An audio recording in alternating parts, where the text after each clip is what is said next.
सुनो कोई, अरे मेरा बात सुनो, कोई दिक्कत विक्कत का बात नहीं है। हम किसी को कोई गाली देने वाला नहीं है या कोई अशांति होने वाला नहीं है। तुम्हारा छोटा सा प्रयास है, जैसे होगा जितना होगा उतना करेंगे, ठीक है ना।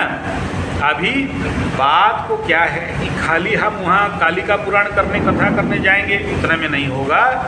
साथ में वहाँ गौशाला का गौ कथा भी करवाएंगे।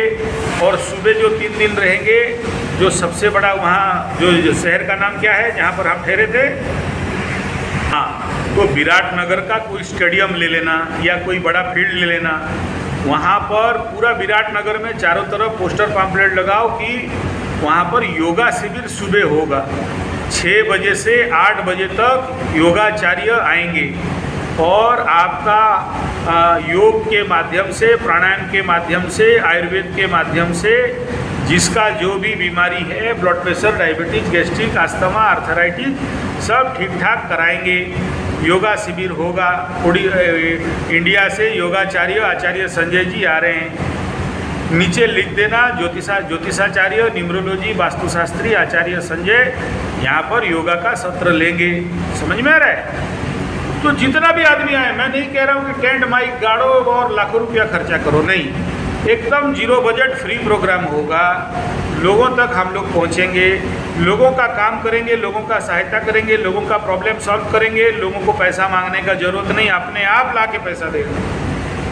तुम भी एक प्रोग्राम में तुम 10 साल का प्रोग्राम करने के लिए पैसा कमा लोगे, लेकिन उतना एफिशिएंसी में काम करोगे तो। लेकिन तुम बोलोगे कि हम तो कालिका पुराण का कथा करेंगे, आचार्य संजय पंडित जी बनेंगे, प्रवचन देंगे, भाग जाएंगे, तो तुम भी सिल्वर कटोरा लेके भीख मांगोगे और हम भी मांगेंगे। समझ में आ रहा है। लेकिन मल्टी प्रोग्राम जब करोगे, जा तो रहे हैं, मेहनत तो करेंगे, तो वहाँ तुम्हारा कालिका कथा हो जाएगा, इधर तुम्हारा गौ कथा हो जाएगा। दिन में ज़्यादा समय नहीं लेना है, 2 घंटा काफ़ी है। लोगों को चेताना है, लोगों को जागरण करना है। सुबह 6 बजे से लेकर 8 बजे तक योगा, आयुर्वेद, नेचुरोपैथी, ज्योतिष के माध्यम से किसका क्या रोग है, एस्ट्रोथेरेपी के माध्यम से उसको ठीक कर देंगे। वहीं पर फटाफट 70% से 30% रोग तो वहीं ठीक कर देंगे हम लोग, झाड़ फूक करके। समझ में आ रहा है। हाँ, वहीं पर झाड़ फूक करके ठीक ठाक कर देंगे। हाँ, तो उसमें मेरा झाड़ फूक का सेंसर भी डेंजर रहता है। तो वहीं पर जब आदमी हाथों हाथ रिजल्ट पाएगा तो भाई पैसा देगा, कहाँ जाएगा नहीं देके। लेकिन तुम भीख मांगोगे, पैसा दो, चांदा दो, तभी जाके आचार्य संजय, ऐसा कुछ नहीं है। समझ में आ रहा है। बाकी ये है कि अच्छा काम करने के लिए भीख मांगना पड़ता है। भारत में जामिया मिलिया इस्लामिया यूनिवर्सिटी बन गया था, हिंदू राष्ट्र, भारत, हिंदुस्तान में हिंदू यूनिवर्सिटी नहीं बना था, जानते हो। हिंदू यूनिवर्सिटी बनाने के लिए एक महान सज्जन संत महात्मा अपना घर द्वार, जमीन बाड़ी, कपड़ा, सोना, गहना सब बेच दिया और घर घर, गांव गांव घूम के 1 पैसा 2 पैसा, उस समय 1 रुपया देने का औकात नहीं था लोगों के पास। उसके बाद हिंदू यूनिवर्सिटी खड़ा किया है। तो तुम भीख मांगोगे तो कौन सा महान काम कर दोगे। कोई बुरा काम नहीं है भीख मांग के, अगर समाज का कल्याण कर रहे हो तो। प्रारंभ में भीख मांगना पड़ता है, फिर जब खड़े हो जाते हो तो लोग लाके अपने आप दे देते हैं। समझ में आ रहा है। हाँ, देखो हिंदू यूनिवर्सिटी कैसे बना, यूट्यूब में वीडियो सुन लो तो तुम्हारा रोंगटे खड़े हो जाएंगे, रात को नींद नहीं होगा।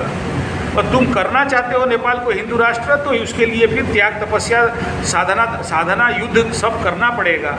बिना आराम से कोई काम नहीं बन जाता है हिंदू के लिए। समझ में आ रहा है। हिंदू दलित अवस्था में रखा गया 1000 साल से। अभी तुम बोलोगे कि एक दिन में 10 दिन में हम ताड़ मोड़ के उखाड़ के पलटा देंगे, नहीं होगा। उसके लिए मेहनत करना पड़ेगा। हम सबको अपने लेवल पे काम करना पड़ेगा। दूसरे का इंतजार नहीं करना, दूसरा कोई सहायता करेगा तब हम ताड़ेंगे, मोड़ेंगे, उल्टाएंगे, नहीं। अपने दम पे जितना हो सकता है 10 लोगों को पकड़ो। तुमको बोला भोरा जी के साथ बात करो जाके, और वो गौशाला में जाके बात करो, किसी वहाँ विराटनगर में जाके स्टेडियम है तो फील्ड है तो स्कूल है तो जहाँ पर भी है छोटा छोटा पोस्टर पैम्फलेट बना लो। भोरा जी को या किसी को बोलो कि देखो योगा शिविर होने वाला है, स्वास्थ्य गांव बनाना है और स्वावलंबी गांव बनाना है। हमारा बच्चा बाहर में जाके सोलाम साहब नहीं बोलेगा, गेट कीपर नहीं बनेगा, तो उसके लिए आचार्य संजय आ रहा है। तो कोई पैम्पलेट दे देगा, कोई पोस्टर दे देगा, कोई माइक दे देगा, कोई साउंड दे देगा, तुम बोलेगा हम अकेले में ताड़ेंगे मोड़ेंगे। ऐसा नहीं है, सबके पास जाना पड़ता है, लोक संपर्क करना पड़ता है। तुम्हारे वहाँ पर जो भी कलेक्टर एडीएम एसपी है उनके पास जाना है, देखो ऐसा ऐसा आदमी है, ये प्रोफाइल है, संजय जी 75 यूट्यूब वाला है, देख लो इसका कैसा आदमी है, बुरा है कि अच्छा है, देख लो। ये कोई जिहाद करने के लिए नहीं आ रहा है, बांग्लादेशी बन के नहीं आ रहा है, तुम्हारा देश का कल्याण करने के लिए आ रहा है। समझाओगे तभी जाके काम होगा, लोगों तक पहुँचोगे तभी काम होगा। तुम घर बैठे आराम से काम नहीं बनेगा।